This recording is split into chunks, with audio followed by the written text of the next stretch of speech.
next ನಾನು ನಿಮ್ಮ ಅಪ್ಪನ ಜಾಕ್ಸ್ ಕಟ್ಟೆ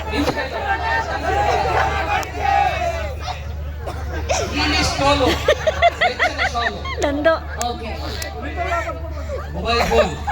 ಯಾವ್ದೇ ಮೊಬೈಲ್ ಫೋನು ನಮ್ದು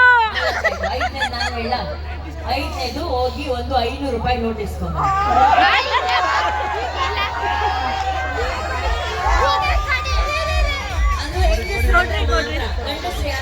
ನನಗೆ ಕೊಡ್ರಿ ನಾನು ಕೊಡ್ತೀನಿ